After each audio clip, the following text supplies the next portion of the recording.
Hi, and welcome back to my crafty hen house. My name is Elaine. Thank you for joining me. Today I'm going to go ahead and mix up some soil. I'm having some problems trying to get the acid correct in my blueberries. I'll take you back there and show you them. I have some garden soil. I went up and picked up some 10-10-10 fertilizer, and I also picked up some of this Earth Science. This is called fast-acting sulfur, and this is for acid-loving plants like a blueberry, blackberries, some of your cut flowers. They're all listed on here. Looks like they have some hydrangeas, but I'm going to be adding that to the top of the soil back at my established blueberries. They're not doing very well. They're in our second year, and I went ahead and I also purchased one of these. This is a pH tester. It also tests for the water in the soil.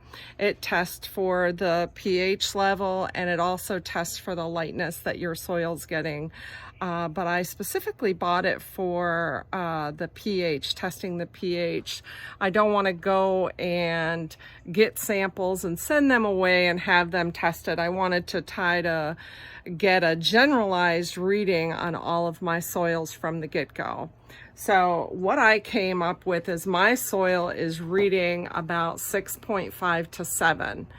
And that is too high.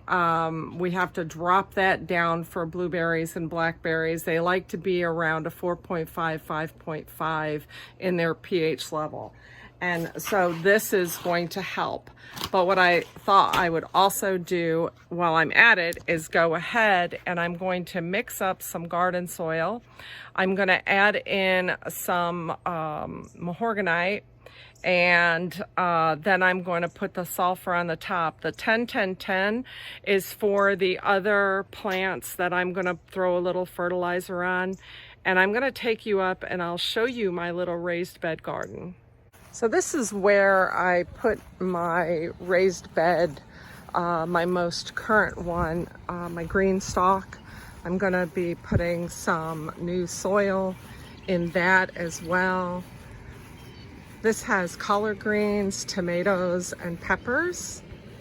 And you can see I'm going to need a little bit of fertilizer on these as well as water.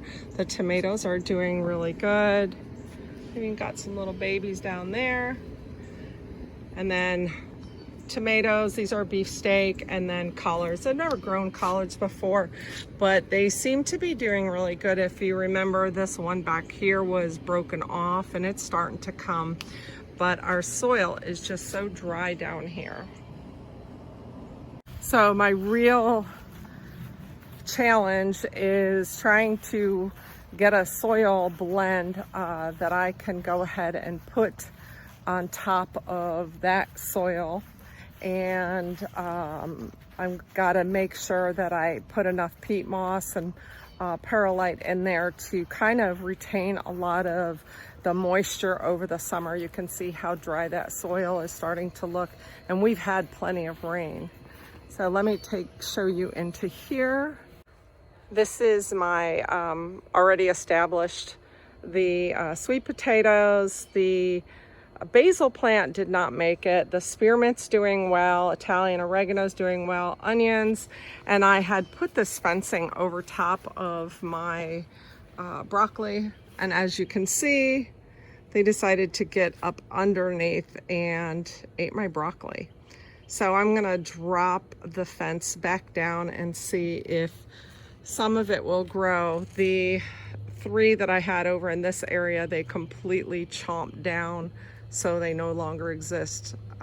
But the onions are doing really good, especially the ones in the shade. I have my shade cloth up already.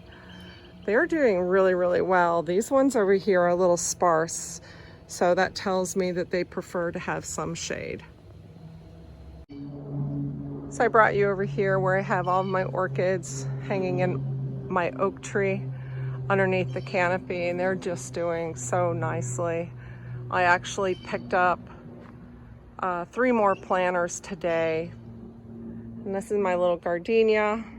I moved my rain lilies back here on my previous video, and they're all doing okay. A little bit sparse. I don't think they really like that sandy soil. So I'm gonna have to move some of them. I did take some bunches and put them on either side of the swing over here, but the rabbits just gnaw them right down to nubs. So I actually had to put these little gates that I made over top of them. But see how beautiful they are? Just so beautiful. And then I went ahead and I transplanted this blackberry, as well as these. I'm gonna go ahead and get a lot of these ends snipped off. And then my blueberries, this one has pretty much gone. You can see it's kind of there, but I don't think it's even connected to anything. This one is actually coming back a little with the spring, but I'm gonna take all of this wood chips away from it and add some of that really good soil. And then this right here is one. There's nothing budding on this one either. It's pretty dry. And then this one here, you can see a little bit of green, but I'm hoping that I can get the fertilizer on it and really water it in good, and they'll start taking off. Let me also show you my mulberry tree is getting nice mulberries on it. When they turn black, they're ready to eat. Look at that bunch. This is my first real year that I've been able to really go in and see if I have an abundance of them, and they seem like they're doing really good. See, that one's ready.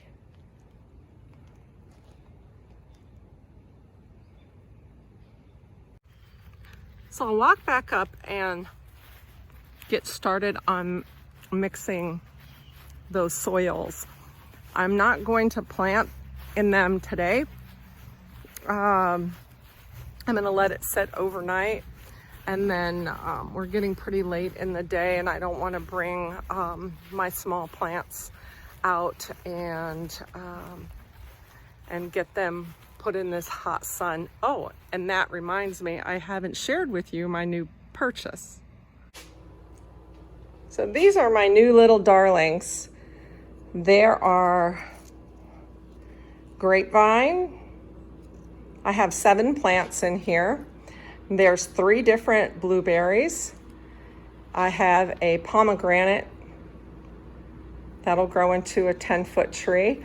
And these are dwarf bananas. Thing with dwarf bananas is they will grow about 10 foot.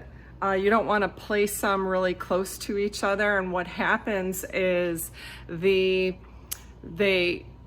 grow pups on them. So you'll have the main banana tree or stalk, and that will grow and it will produce you some dwarf bananas in bunches.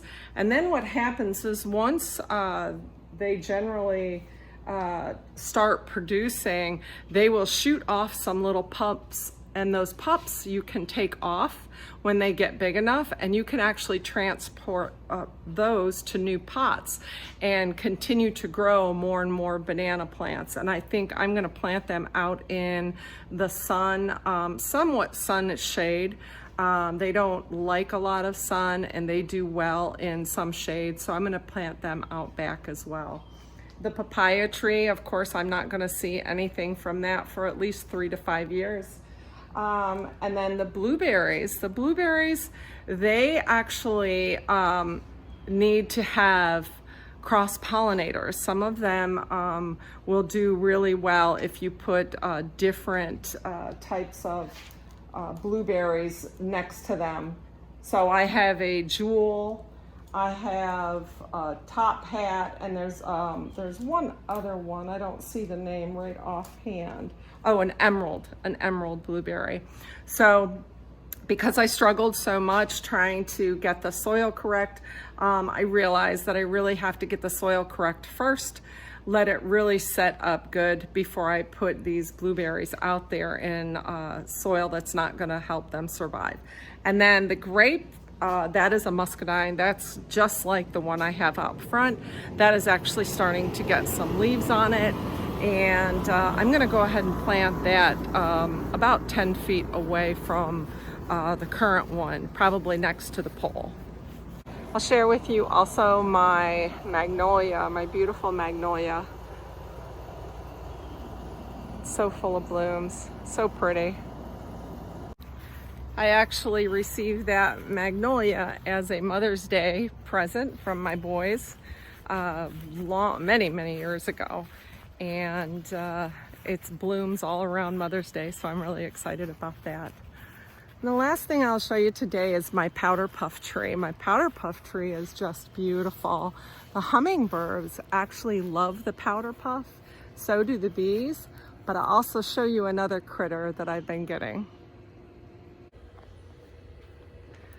So this is what is called a thorn bug.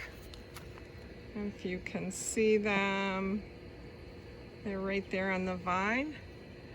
They actually attach themselves around this time of the year, and they suck the syrup out of the stems of the tree. Now they won't hurt the powder puff tree, but they are just all over the place, and they almost resemble like a little dinosaur. And and the little thorn that's on their back is actually really pointy. I hope you guys can see them. They're very unique. I was quite shocked when I first saw them. Let me see if I can't find one a little bit better for you all to see. There's the powder puff. They're so pretty.